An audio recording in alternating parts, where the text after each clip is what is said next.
in Challenger Series. When he gets to LCS, he doesn't have the same levels of performance, and I can never really put my finger on why. Just coming as we get into picks and bans, I want to come back to a point that Jaws made that I think relates here. He was saying that Giants haven't really shown too much. Now, a team that we saw do that in LCS was Fnatic. Sure. And as soon as they got found out, as soon as that composition got found out at Rift Rivals, they actually really struggled to show us anything else. Do you think that's a weakness here for Giants as they come towards playoffs, that they haven't had to play anything else at a competitive level? Is that going to hamper them the later they get into the composition? I think it depends on if they have anything left in the tank. It's very difficult because Fnatic, I think a lot of people saw them as this one-trick composition almost for a little while. And then once they did get found out, they had huge flaws that I think was really good for the team to now go back and address. And we talked about this from day one. It's a storyline that you have built throughout the course of these 5 weeks. If you don't lose, how do you know where your problems are? So this is one of the problems that I think you said that Schalke had that in the previous season. They never lost. They never really looked like they had any problems. But when they found out that there was problems, they couldn't fix them because it required too much work in a short space of time. And I think this is something that we need to look at this series. A loss here for Giants, having already secured first seed, might not be the worst thing in the world, because if they have to work on anything, at least they'll know what they have to work on going into playoffs. Knowing the Giants players, they'll be hunting for that record of undefeated split, though. They are going to get rid of the Caitlyn, the Zac, and the Twitch on the red side. Schalke removing a Gragas, the LeBlanc, and the Elise. There's no way they don't pick up Thresh here. Yep, it's going to get locked in for Noskeren. And maybe Giants don't have any fuel left in their tank, but we won't know that. That's the thing, until they pick something quite outlandish. Gilius going to lock in the Rek'Sai, though, a pick that's risen in popularity over coming weeks. Yeah, obviously tell the future now. Risen in popularity over coming. He's going to get really popular, or she's going to get really popular. I think Mini Trupek's not showing anything further than he's already locked in. The Thresh Kalista combo is too strong, I think, to give away. You need to take Kalista, and knowing that Mini Trupex plays that, there is the Braum, Kalista combo still on the table right now. So. That's the thing. They don't have to be too worried about not getting a good combo for that bot lane. Jack Troll's shown us how good he is on the Braum. We've already seen Mini on the Kalista against Origin, I believe it was. He played that. And everyone's banning out Caitlyn against him now because they realize just how strong, firstly, Caitlyn is and how strong Mini Trupex is on Caitlyn. Upset could be going for his carry here. And this is something that we know Upset has played quite a lot of. It gives him that range advantage over the Kalista, especially in the laning phase. I would expect now it's a no-brainer Braum, in my opinion, as a pick here for Giants. It's just too strong against the Olaf and the Varus and the Thresh in some instances. I think Braum's is just a solid pickup for Giants. See, there's times when a color caster predicts something really well, and then there's times when it's like, yeah, well, I'll give you the credit because it's obviously Braum, and there was, good prediction. But it's obviously Braum, and if I can tell that, then you have to think Schalke would be able to know that's something as well. It's a pretty simple the epitome of my casting is the no-brainer style. We are going to get into the second rotation of bans here. Jaws, any way you think these are going to be focused? You just take Jizuki out of the field, I think. You ban Orianna. You 100% ban Orianna. Yeah, but he hasn't really shown all too much. Played 3 champions thus far. The only really one that's out of the ballpark was the Echo, and he played that very well, and it's not a pick we're used to seeing LCS level and even CS level as well. So banning out him is going to be fairly important. In fact, now they're going to ban away the Cassiopeia. They do take the Jace off the board though as well for Smitty J. Here's a Korean fact that Jaws might not know. Apto did come out and say Orianna has literally no counters. So, he came out and said, even Jaws knows that. Yeah, Jaws probably knows that. But I think with the fact that we've seen Jizuki perform so well on that particular champion, Schalke should consider that as a final ban in this second draft phase. I would be working my way towards that as a thought process here, because you just don't want to give the combo of, especially the Rek'Sai Orianna combo being quite strong as well. So these bans coming out from Giants, it leads me towards thinking they're going to go for a Renekton top lane. Getting rid of the Jace, getting rid of the Gnar makes a lot of sense. Schalke do have a second ban here. Maybe, actually, Fiora's still on the cards as well if anyone wants to go for that. Haven't seen that much in 7-13, but still a strong top lane counter, split pushing composition. Okay, this opens up a lot now, because this is something interesting. It does feel like a Renekton's on the cards for Giants. If they don't pick Renekton here, it's likely that Schalke would lock it in on the next. Okay.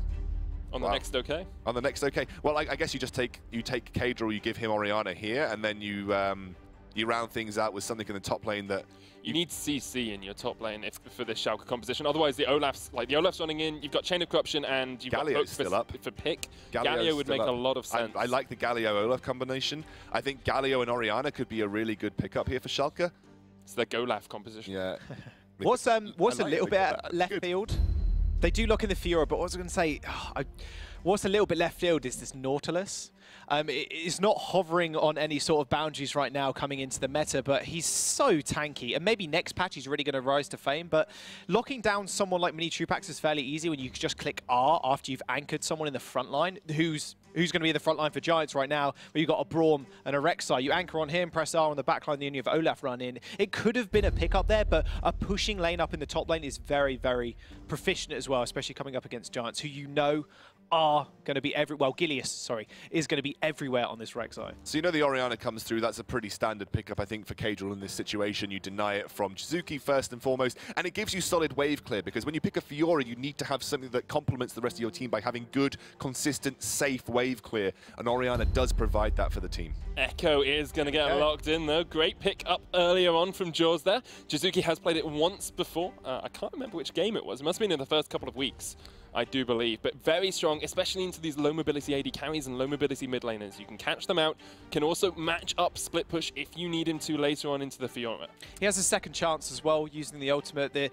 You go in, you go all in. Oh, I got chunked. Press R again. And if the fight has lasted long enough, which it will against an Orianna, your placement of your Echo, as it were, will be almost directly on top of her unless you flash as well. I get what you did. Oh, I know, right?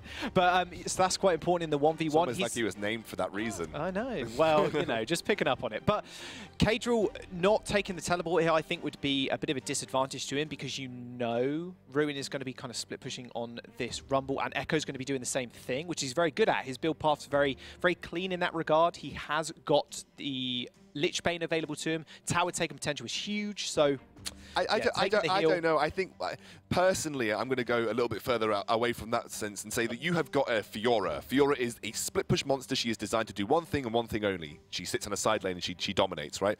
Fiora is going to go more on a multis this game. It's a no-brainer because you've got two AP laners that you've got to go up against, and it's a pretty big pickup for her. Once we get to late game, I don't even think Echo can contend with Fiora in a 1v1 duel. So Orianna doesn't need teleport per se, because all she wants to do anyway is clear waves. Like, she's just going to be there clearing waves. She can disengage with shockwaves. So if you get stuck in a side lane with no teleport versus a Rumble clearing waves, you've still got your win condition of Fiora going to town in the other side lane. So I think realistically, the teleport, yeah, it seems good, but Orianna's never really going to want to stay in a side lane anyway. But for the most part, if she gets stuck clearing waves in a side lane, it's playing into Fiora just dominating, you know, in a 1v1. I totally agree with you, and I want to actually have a look at the early game, because I think that's what really impacts this. Giants have been known for getting ahead in their early game, and if you do that and then have a 1v1, Fiora takes time to scale up, Orianna takes time to be able to clear the wave. So I'm really interested. We'll come back to it, because we are going to get onto the game. Thank you very much for your analysis, Jules. We will see you after this matchup between Schalke 04 and Giants. It is Medic, and you, Hi, Medic. Yes. Sometimes I forget my own name, okay? I did 4 years of casting under a different name. It's a different student that we're no longer allowed to mention. You can mention it if you want to.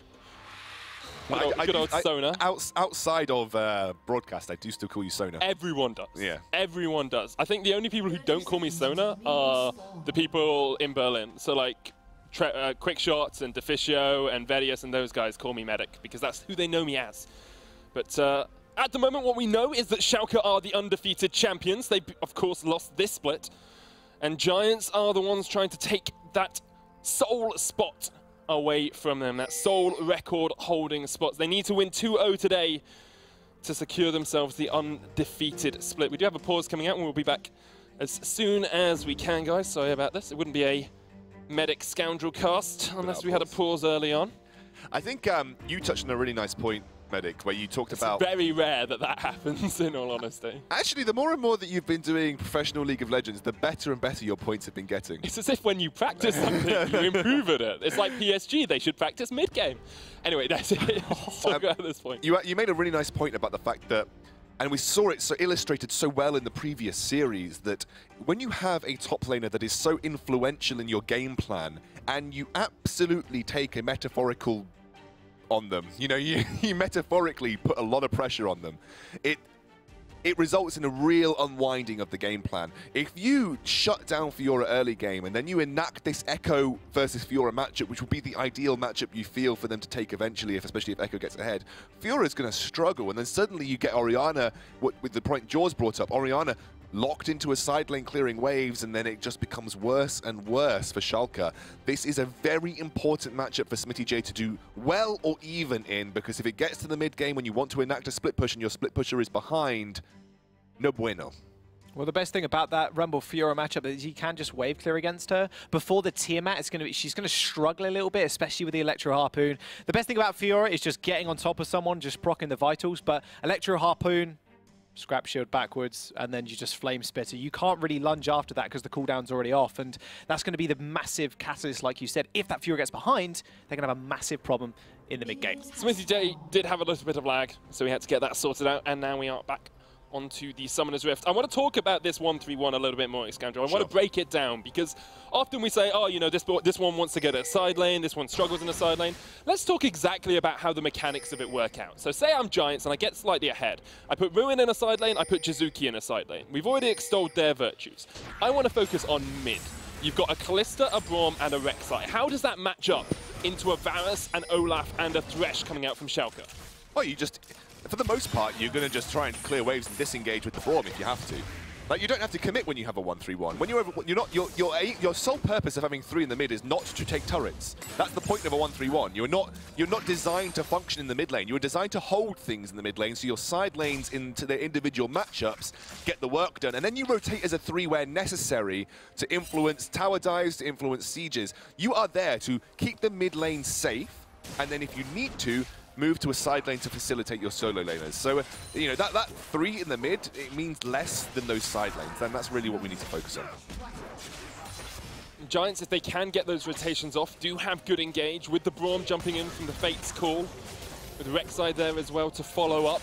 You feel that it's mostly on Jack Troll to get a good engage, or a flank perhaps from Jizuki or from Ruin with a equalizer behind the line, because otherwise you don't really have much straight up engage. You've got follow up, but you don't have that initial trigger finger that you need. Rek'Sai's are not bad at it now. I mean, Rek'Sai can make engages happen. I agree, but I feel like when you say not bad, that's more follow-up than full engage. It's not like a Thresh or an Elite who can make these picks. I agree. There isn't any direct engage for Giants, but again, you can engage with Equalizer, you can engage with parallel convergence, all that kind of thing. All those kind of abilities are good at putting pressure on. This might be Julius being a little bit pressured here. He does get forced out as Jizuki goes one-on-one with Kadril. Julius still has his smite available.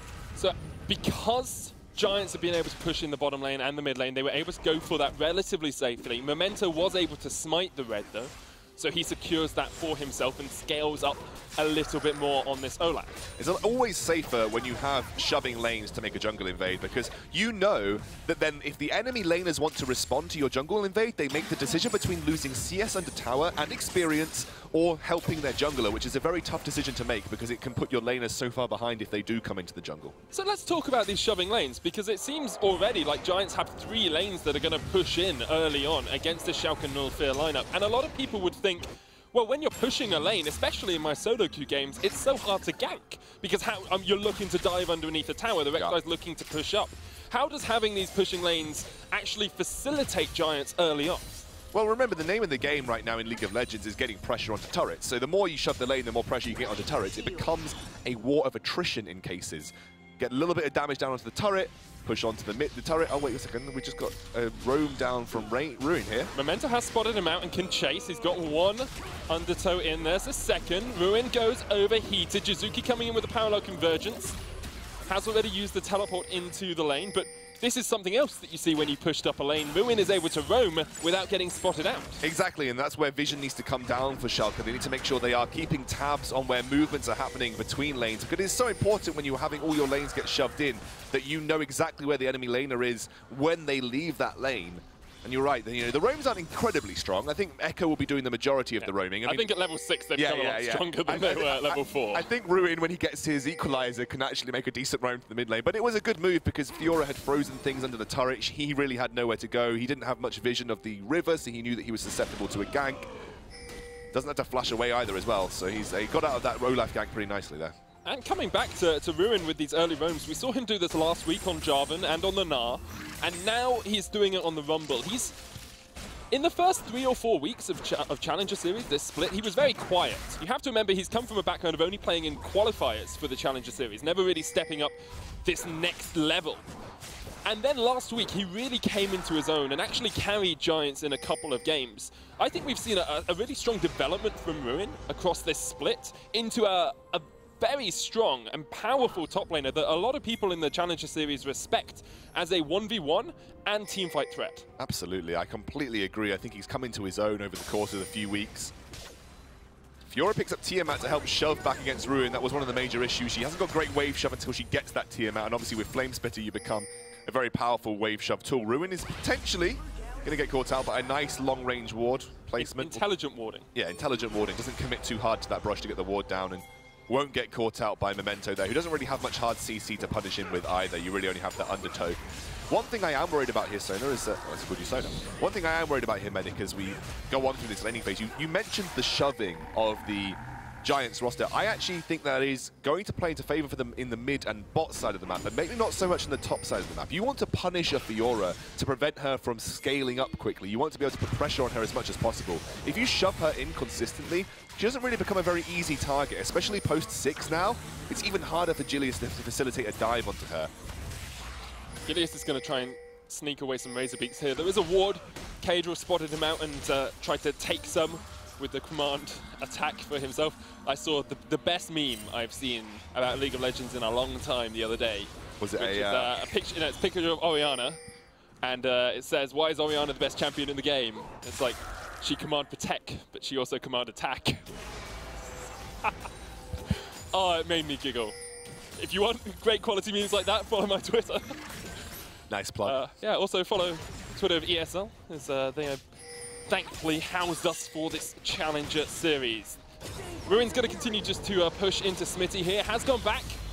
Has only got himself a cloth armor and a refillable potion for the time being. Seeker's Arm Guard rush we would expect on that rumble up towards the top side. And early on, these junglers have been trying to make the ganks. Haven't quite had the effect that they would like to. Gilius trying more to steal away jungle than actually get any effective ganks off, and Memento just farming up as best he can. So remember, one of the other ways that you approach all of your lanes shoving, if you can't facilitate a tower dive, it's to just farm like crazy and then look to control neutral objectives well. Because remember, the one thing that you can do while shoving lanes is you do have priority on Dragon control and Rift Herald control, because there's very few ways for the enemy to respond to you getting vision down. And we saw it a lot in the early weeks from Gilius. He would just go up to Dragon and start it, he'd go up to the Rift Herald and start it because he had lanes that were winning and knew he could get away with it for free. And that's one of the things he's been doing, just taking minions from the enemy jungle where he can, getting small advantages. Because if you can't get major advantages, you might as well take the small advantages. And Gilius has been very good at doing that at the start of this game. He's now up a little bit of CS and has also been taking things away from Olaf's jungle.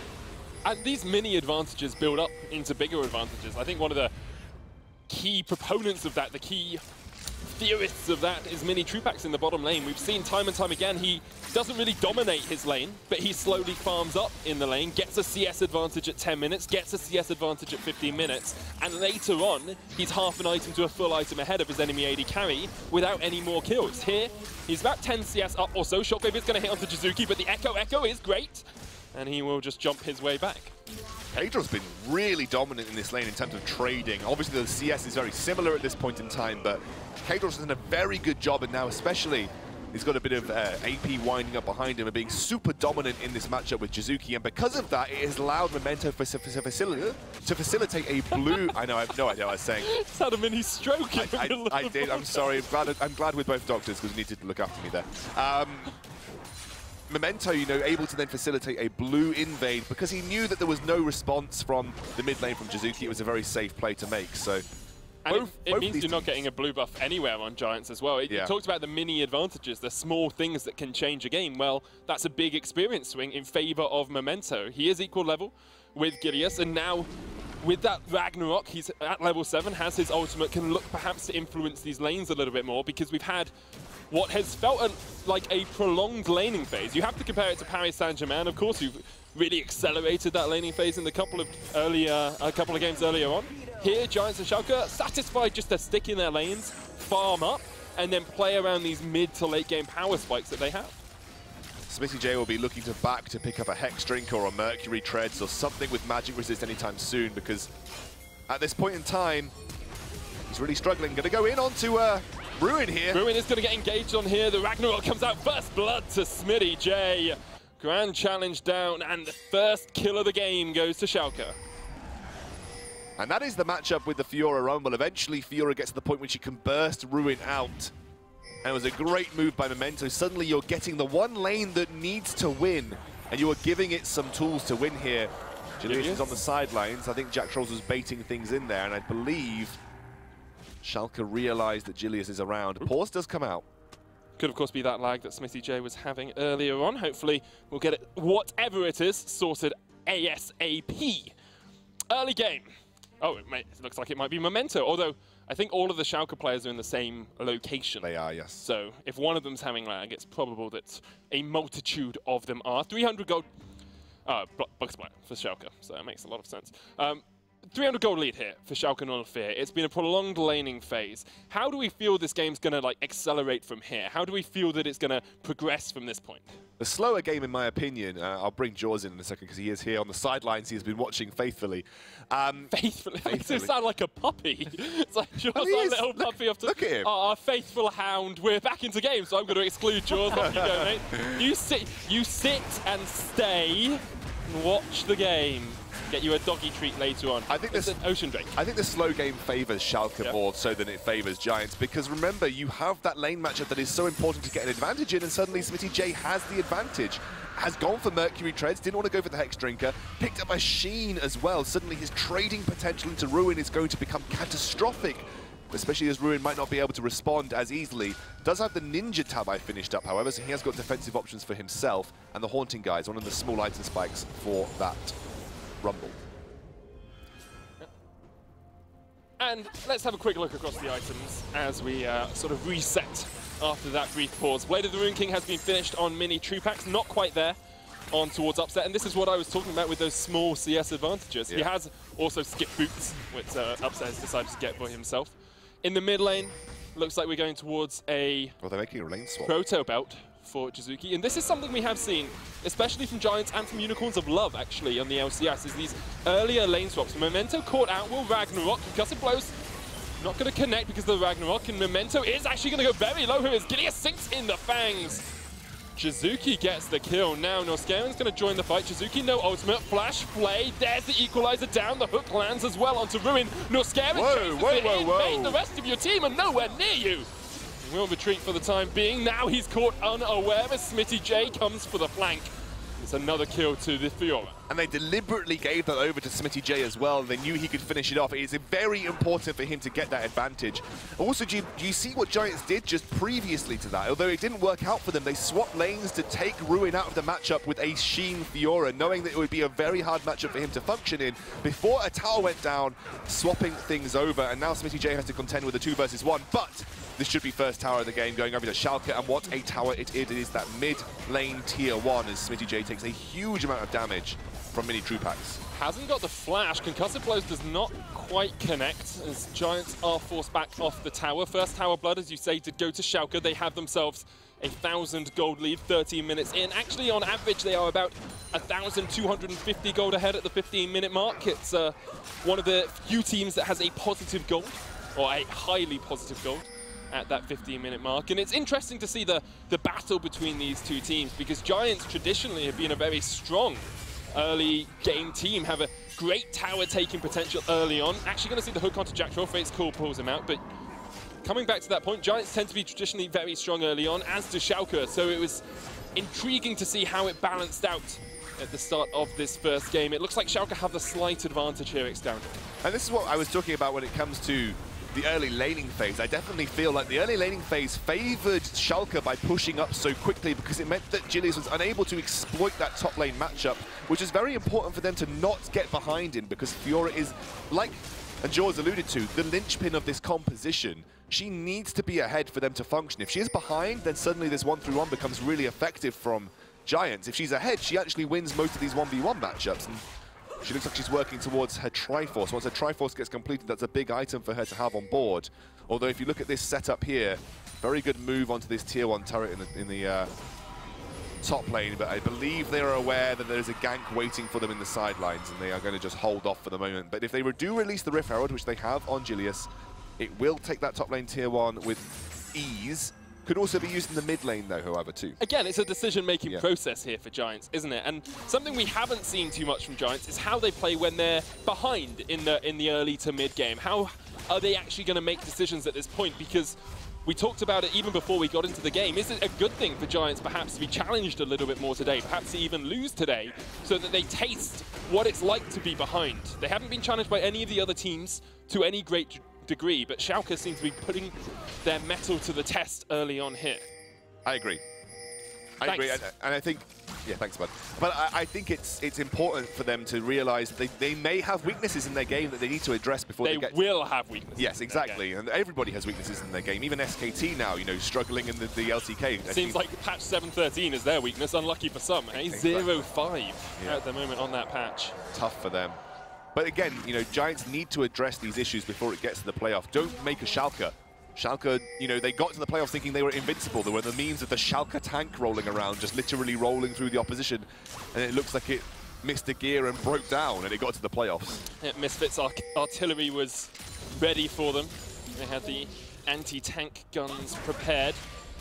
At the moment, Schalke 04 seem to have Jack and the Beanstalk in their back pocket because he's a Giant Slayer. And Giants are running for the hills.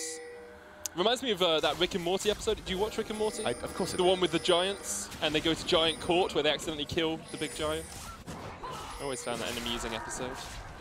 That's the entire anecdote there. I didn't actually have a good way of segueing it. I just thought... Do you like Rick and Morty? Who on Schalke 04 would be Rick? Who would be Morty? These are the important questions that we ask. Giants going to engage on the mid lane. The shockwave does not connect as Suzuki jumps all the way back. Rift Herald is going to join them. They're going to go for this three-person push in the mid lane. Memento does have the flank, but the Herald will take the tower. It's the first of the game for Giants. Kadril low here. He's actually struggling now that the Proto Belt has been finished up by Jizuki. Jizuki able to consistently put pressure onto him. Level spike as well at level 11. You know, able to get onto Orianna, and gap closing on Orianna is very important. Now struggling to put the pressure of the Kalista Braum in this top lane to rest. It's up to Smitty J, I think, to get some work done on the other side of the map here. The question is, how much work can he get done at the moment? Because Schalke are bleeding in the other lanes. They're going to lose top tower. They have already lost mid lane and taken some damage on that tier 2. If Smitty J is able to start getting towers and is able to use this advantage, great. That's superb for Schalke later on.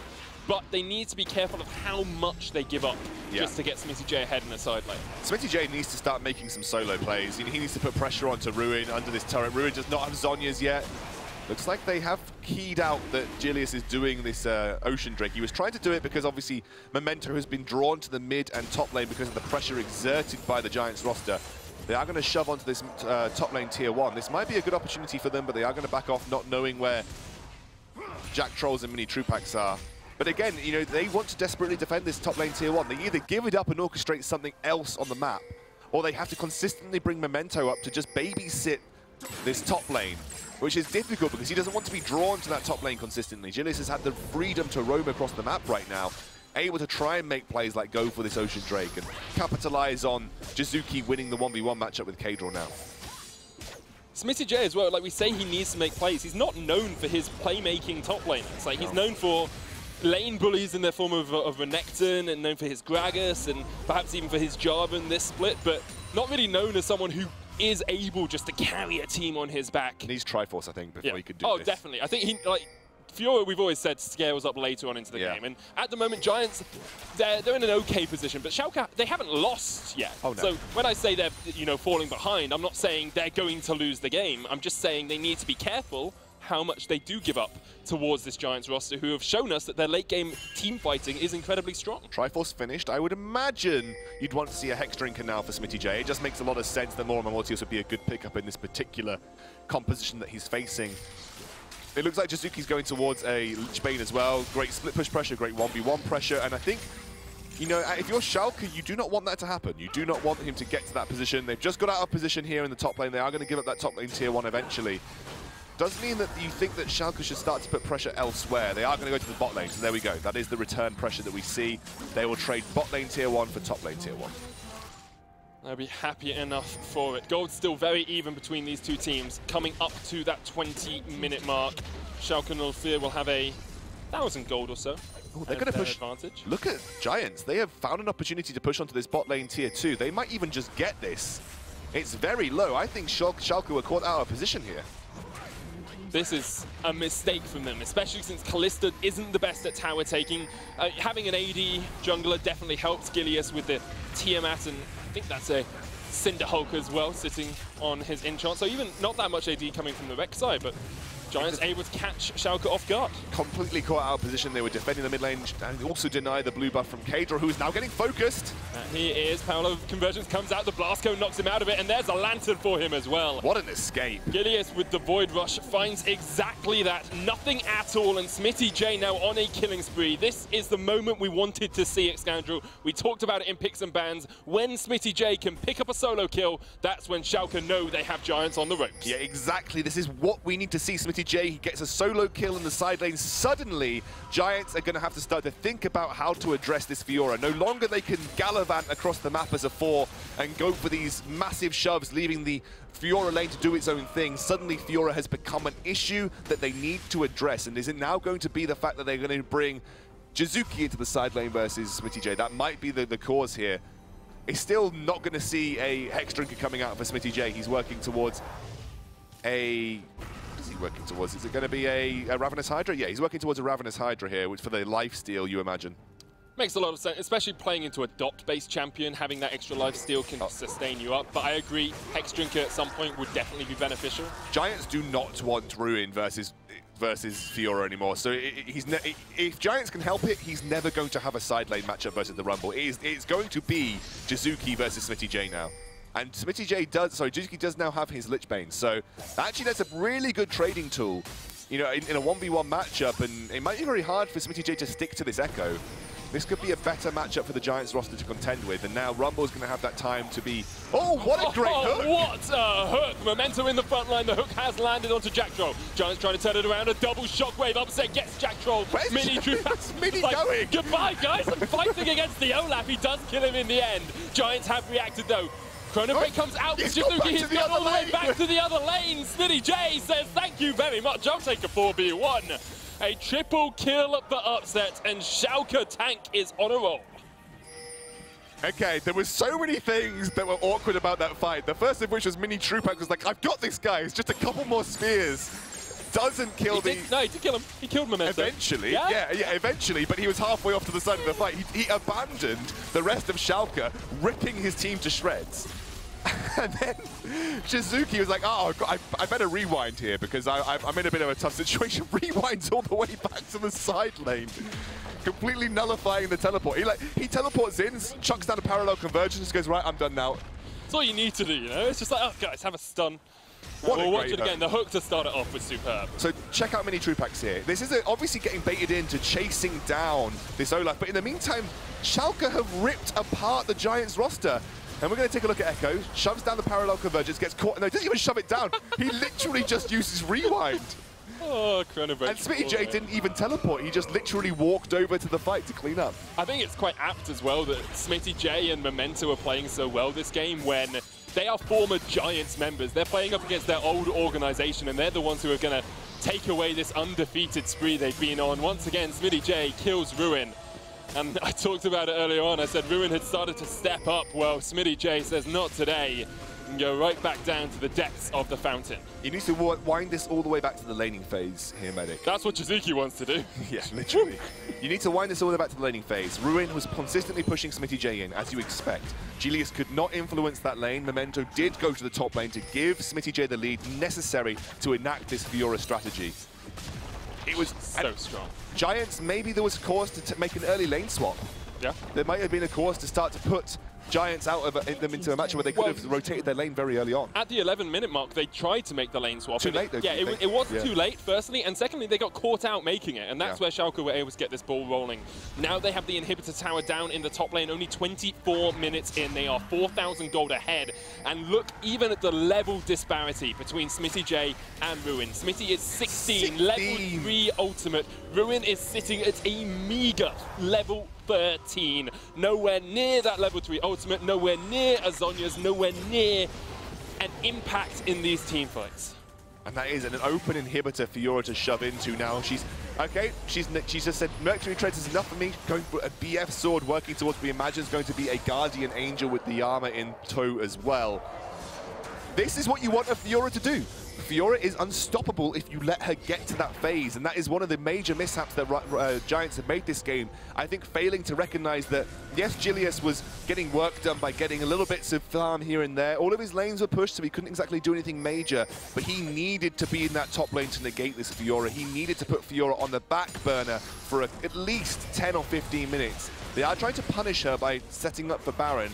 Ruin has head down, he doesn't have teleport, but they're probably just going to give up. Smitty's got TP. Like, the inhib's gone already. Giants are going to try and just take it, but all that has to happen here is Schalke have to slow this down, and then Smitty can teleport in. Yeah, they're going to try here. Noscaran gets a pull. Hook onto Jackdraw. Fate's Call brings him back. The Shockwave hits, and that's a dead Ruin. Baron is low. The re-engage comes out from Giants. Here's the TP from Smitty. Already taking the inhibitor. Jizuki low. Gilius jumps in, but he's all by himself, and Schalke null fear. Get an inhibitor. Smitty J says, I'm not done yet. Grand challenge down onto Mini. Actually might have overstepped, but the hook on Mini. Trupax QSS straight away. Smitty J unstoppable. 501 on this Fiora. The Baron will be Schalke's, and it looks like the win will be theirs too. It doesn't look like it's going to go any other way here. We predicted a matchup of Titans, but Schalke, with the Iron Fist here in the form of Fiora, just unbelievable pressure in the side lane. This has been a perfect split push strategy enacted from them. They just won a 4 versus 5 in the Baron pit. Yes, admittedly, Baron does kind of join your team when you're sieging into the Baron, but I mean, that was a 4 versus 5 that Smitty J came to clean up, and this has been a dominant performance. Credit to the entire Schalke team. They have looked fantastic from the get-go. Yes, they were getting pressured in the early laning phase. Yes, they were getting shoved in, but they didn't give Julius the space to find tower dives. They didn't take awful trades that facilitated tower dives. They soaked it up, and then they allowed Memento to get the one lane that needed to get ahead.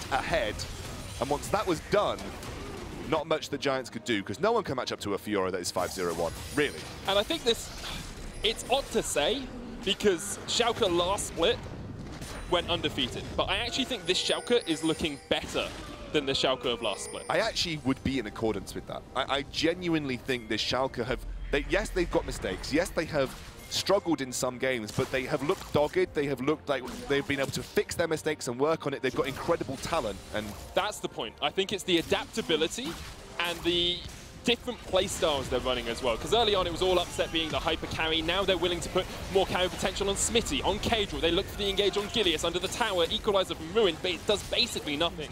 And Schalke will get another turret for themselves. I like the moves from Schalke, but I do think they have the option to play this slow, and they should. You know, just play it slow. You don't need to make the engages happen. Use it as a disengage if you absolutely have to.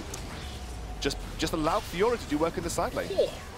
Ruin gets shredded there, has got a lot of armor, but no magic resist. Jacktroll going for the engage. They need something. Smitty J doesn't have the teleport. Gilius down low. Void rushes in, but gets taken out. Look and at now Fiora as well. Schalke null fear have to try and turn this one back around. Ruin gonna fall as well. 2 kills to Schalke, and Smitty on the back. That's another. Looking for the ace. Mini Trupax trying to keep that KDA. Cannot do it today. That's his second death of the game, and it will be Schalke's Nexus as well. 1-0 up to them, and Giants take their first loss of the summer split. Well, if they really wanted to make sure that we had no tiebreakers, they are certainly doing a good job. That does it. I think that's it. I think there's no tiebreakers now. We cannot have a tiebreaker, guys. High fives. High fives. This is the most awkward